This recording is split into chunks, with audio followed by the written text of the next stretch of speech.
Hey guys, so I recently made a video on 10 things you should do before you start your business or your side hustle. Basically, I offered a 10-step guide to start off successfully, okay?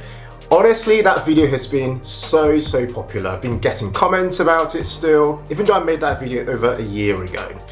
Today I want to follow that up and actually talk about legal structures, particularly a limited company. When you start a business, you can either start as a sole trader or a limited company. But what are the advantages of starting as a limited company? Now, I have to admit straight away that starting as a sole trader is the easiest way to actually begin. But starting as a limited company has some game-changing advantages, which I want to cover with you guys today on today's video. So I'm going to be sharing 10 different advantages that should definitely help you make that decision on whether you should start a limited company. If you're loving the vibes from this video, hit the like button, show some love, and give me a response so that I know that you're enjoying this type of video here on our channel. Right, let's dive straight in. The first advantage of a limited company is that of a company pension, okay? So if you've got a limited company compared to, say, if you ran as a sole trader, with a limited company, you can pay yourself a pension from that company, provided you are a director of that company and you've got a pension scheme set up, like a private pension, for example. You can pay yourself a pension from that business, that limited company, to yourself and pay no tax whatsoever on that pension contribution. And that's because for a limited company, pension contributions are seen as completely tax deductible. That means it's treated just as an expense, just as you might pay for your electricity, your marketing costs, or whatever it is you pay for within your business. That means that you pay no corporation tax from a business perspective on that money that you pay to yourself as a pension. And on top of that, because you didn't pay it to yourself as a salary, you're not incurring any income tax up front. But of course, as we know, many years into the future, when you do come to withdraw from your pension, you get 25% of it as tax-free. But this remains a massive advantage of a limited company over, say, for example, be operating as a sole trader. Now, provided you've earned up to, say, £40,000 in a year, you can contribute the entire £40,000 from your business into your pension and have it 100% tax deductible. And of course, you don't have to contribute £40,000 in a year. You can contribute whatever you want, all depending on what you've earned in the year and what you feel you can pay yourself as a pension from your limited company. The second advantage of running as a limited company is tax efficiency, okay? So here I'm talking about you can actually decide how you choose to pay yourself. So say, for example, a limited company, you can pay yourself a combination of salaries and dividends. And the reason this is important is that with salaries, you can take up to the personal allowance, the tax-free personal allowance rate of around £12,570 as at the time of making this video. And you can then decide to take the rest of the money that you're paying yourself as a dividend. And this is powerful because dividends are taxed at a much lower rate relative to salaries if you took that as income. So with dividends, you currently pay a tax rate of 7.5% at the basic band, so compared to 20% if you are a basic rate taxpayer and earning a salary, for example. But I should mention that 7.5% is going up very soon, as at the time of making this video, by 1.25%. So it will become 8.75%, but nonetheless, it remains super low and is a completely legal way of paying yourself, which you can check out on the government's website and all that kind of stuff. Just Google dividend taxes, you'd see the rates on the government's website. It's completely legit, completely legal, but there's a much lower rate, at the basic rate band, as well as at the upper band, compared to, say, if you were earning that income as salaries. In addition, you get a tax-free dividend amount of £2,000 per year. And I should mention more specifically with dividends, you're also not paying national insurance related to that amount that you are earning compared to if you'd taken that amount as salary. So it's super tax efficient if you chose to combine withdrawing and paying yourself that combination of salaries and dividends. If you want to learn more about this, I've done a super detailed video on how to pay yourself as a limited company director. I'll link to it below and above for you to head over and check out. Okay, the next advantage is, again, tax related, but it's on tax planning more specifically. Now, I'm sharing this point because compared to being a sole trader is someone who is also their business. So there's one legal entity and one person. You're taxed every year on everything you've earned. That's it. You earn an amount of revenue or less expenses, you have your profits, you get taxed on that amount, and that's it. Everything gets taxed. But with a limited company, after paying your taxes on the company, you can retain profits within your balance sheet in that business, in the retained earnings section of your business, which then means that you can choose when you actually withdraw that money. You don't have to take everything out in the current tax year. A limited company gives you that advantage and that benefit of being able to say, well, actually, I've maybe maxed out my allowances this year. I might want to wait perhaps until the next tax year before I choose to pay myself from that business. And that's completely fine because you are actually able to do that within a limited company, which gives you that advantage of being able to plan from a tax perspective. Number 4 is limited liability as an advantage. Okay, so when you have a limited company, you have 2 separate entities. There's you, and then there's the actual limited company that are completely separate. It's that veil of incorporation that exists between the 2. Now, this gives you a really important advantage because it protects you personally from being liable in the event that your company makes any losses, provided there's no fraud or anything like that involved. No one's going to come after your personal assets or come after your house or anything like that. But compared to, say, running as a sole trader, you don't actually have that advantage. The other really important thing that, again, this limited company offers as an advantage is I'll give you a scenario. Imagine someone who maybe works as an influencer, for example. They've been making lots of money, but they're also worried about their personal risk and potentially being sued for other things, for various campaigns they've been working on, just something really random. And they've got a limited company set up. Although they have certain protections within that limited company, what they can do is they can also set up a holding company.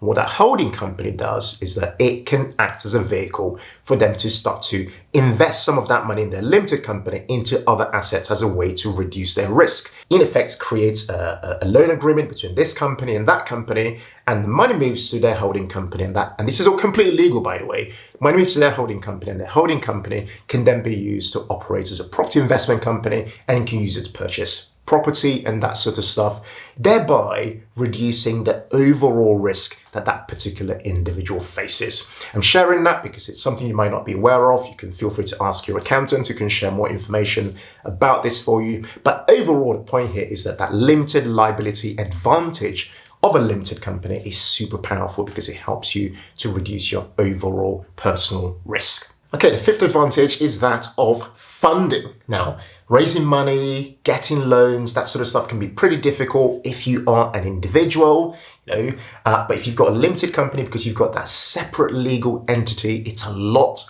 easier for you to get funding for your business and that sort of thing. And it's also a reason why a lot of people choose limited companies as a way for them to invest in property, because they can thereby have it as a separate entity to themselves, and they can create a business case for investing in property and thereby present that to the bank to obtain a mortgage to then invest in property and buy-to-lets and that sort of stuff. So again, funding becomes a lot easier compared to if you were doing this by yourself as a sole trader, because that limited company has a distinct legal entity of its own. All right, so the 6th advantage is that of name protection. This is so interesting because if you've got a limited company and you've got a name that you've registered at Companies House, okay, that name is actually protected in law and nobody else can use it, provided when you registered it, no one else was using that name. But if you operated as a sole trader and actually named your business and carried on running your business, somebody else could actually go ahead and register that name as a limited company. And there's nothing you could actually do about it. You actually find yourself struggling because you did not have that protection in law, compared to if you'd registered that limited company and had that protection offered to you by having it in that limited company structure. Okay, advantage number 7 is that you can create different share classes, okay? This has a number of really important advantages. For example, because you can create different share classes, it means that if you've got different people who have ownership in a limited company, they can choose to actually, first of all, they can easily sell their stake or transfer it to somebody else if there was ever a need to do that. But another really important one, particularly for people who are a husband and wife couple running their own limited company together in business, a really important advantage that you can create two different share classes. Let's say, for example, you've got share class A and share class B. Share class A and share class B can have different dividends declared to them, because when you declare dividends, you can declare dividends to a specific share class. Say, for example, I'm declaring this dividend to share class A, or I'm declaring this dividend to share class B, and so on. The reason this is important is it means that you can plan a lot better, because sometimes you might not want to take money from your business and your partner might want to take money, but provided they are in a different share class and obviously they work in your business and that sort of stuff, then you can declare a dividend to that share class, which means that they can actually get paid without you necessarily being paid in that particular tax year if you didn't want to, because you might, for example, not want to exceed a particular tax threshold and so on, whichever your, whatever your personal circumstances are. But this is actually a really unique thing to take a note of, and one that if you want to learn more about this, you should definitely go and speak to an accountant and ask them, how can you create two different share classes completely legally? Everything I'm sharing with you on this video is completely legal. All you need is actually to know the information, which is what I'm actually offering you as a tip in this video. Number 8 is succession. Now, this is important because life happens, loads of things can happen, people can pass away, people move on from businesses, that sort of stuff. But having it in a limited company gives you much more flexibility, and it's a lot easier to transfer ownership in the event that one of those things happen. For example, someone passes away, or somebody chooses to move on from a business, or a business relationship hasn't quite worked out and one person's moving. It's far easier within a limited company structure to transfer that ownership onto somebody else. Again, this is another reason why people choose, some people, not everybody does, but some people choose to perhaps invest in certain assets in a limited company structure, because it's much easier for them to pass on those assets to their children potentially. Another advantage tied to this is that you can actually pay for life cover for employees or for directors of a limited company directly from the limited company itself, which is also another advantage of having a limited company. Which neatly ties into point number 9, which is business expenses. This is probably the one that you already know about, okay? Provided an expense is incurred for a business and it's wholly and exclusively for the purposes of your business, then it means you can deduct those expenses from the income you earn in the business, your revenue. You can deduct the expenses, the allowable expenses, to then give you your profit before tax, before you then have to pay corporation tax on that money.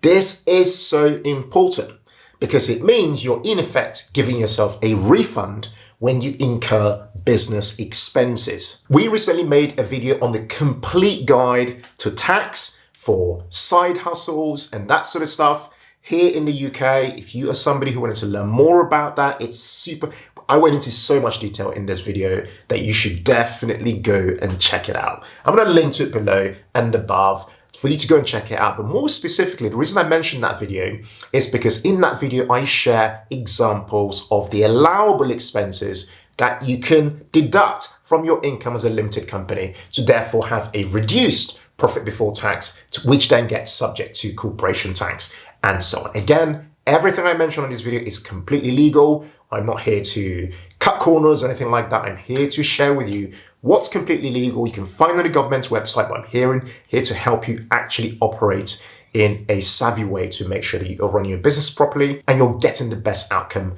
as a director of a limited company.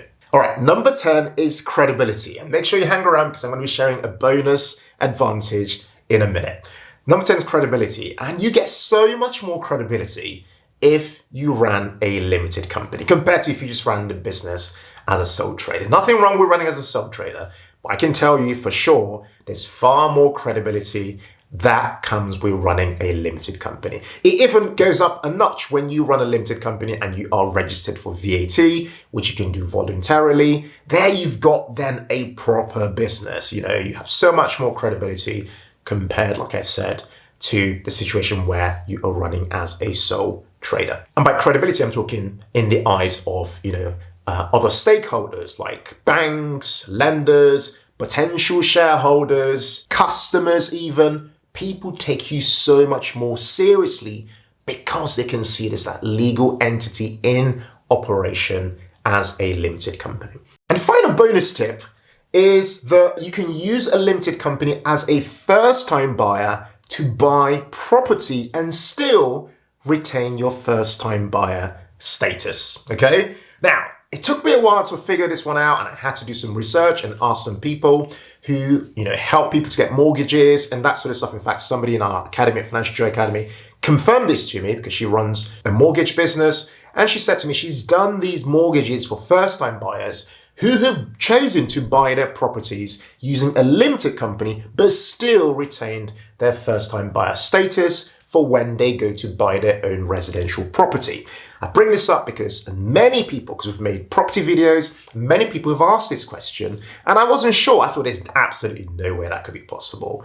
But then I left room to be proved wrongly, and I've gone and done research, and I found out that apparently, this is something that you can actually do. And of course, it's completely legit because with a limited company, again, the limited company is a separate legal entity.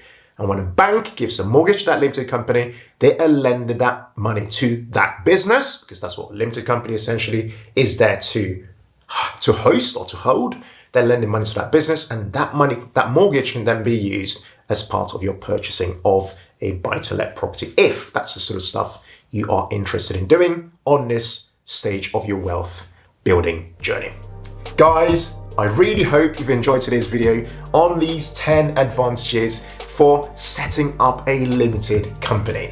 If you've not watched the video I made previously on the 10 things you must do before you start your business or your side hustle, step by step, I definitely highly recommend you go and watch it. Again, I'll link to it below and above for you to check out. If you've loved today's video, it would mean so much to me if you shared it with at least one person who you think will get value. Share it on WhatsApp, share it wherever you share stuff, but get this video out to people so that they too know the advantages of setting up a limited company. Finally, I should mention, with all things, there are also disadvantages of starting with a limited company, but in my opinion, advantages far outweigh the disadvantages. For example, one is that it costs money to run a limited company. It's an admin, you have to think about that sort of stuff. But to be honest with you, if you're starting a business and your goal is to make more than £50,000, potentially to make 6 figures, 7 figures in the future, who knows? Then a limited company structure is one that definitely works in your favor. Thank you guys so much for watching today's video. And as always, in all things, be thankful and seek joy. Take care, people, and bye for now.